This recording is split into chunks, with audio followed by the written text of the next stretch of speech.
এটা কুয়াকাটা সমুদ্রের জেলেরা পেয়েছে। এটা রপ্তানি ফিসে আছে 1,35,000 টাকা দাম হচ্ছে, 1 কেজি 900। এটা পাইছে একতা ফিস। সপ্তাহখানেক এরকম পর পর এরকম মাছ দেখা যায়।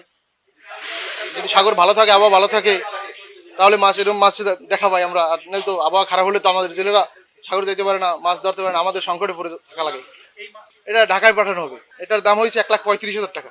এটার কেজি হচ্ছে আপনার, এই মাছটির দাম হয়েছে 6,080 টাকা, 1 কেজি 900। একমাত্র স্মার্ট সিটি বসুন্ধরা, আধুনিকতায় এক ধাপ এগিয়ে। এটা আসছে লেবুরবন থেকে। এরকম মাছ সচরাচর পাওয়া যায় না। এরকম মাছ পাওয়া আমাদের জন্য আশীর্বাদ স্বরূপ। এরকম মাছ সপ্তাহে 2-1টা আসে। যদি অবরোধ ঠিকমতো পালন করা হয় তাহলে এরকম মাছ আশা করি আরও পাওয়া যাবে। আজকে 1 কেজি 900 গ্রাম মাছ আসছে। এতে জেলেরা অনেক খুশি। আর এরকমের মাছ সচরাচর পাওয়া যায় না।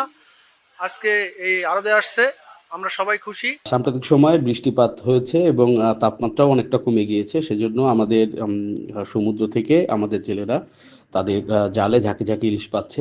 আমরা লক্ষ্য করছি যে যেগুলো লম্বা জাল এবং যেগুলো অনেক গভীরে যে জালগুলোকে ব্যবহার করা হচ্ছে সেই জালে মাছের পরিমাণ বৃদ্ধি পাচ্ছে। তো আমরা আশা করছি যে আমাদের জেলেরা যদি লম্বা জালে সমুদ্রে যায় এবং মাছ ধরার চেষ্টা করে, অবশ্যই তারা মাছ পাবে এবং তাদের অর্থনৈতিক যে সমস্যাগুলো আছে সেগুলো দূর হয়ে যাবে।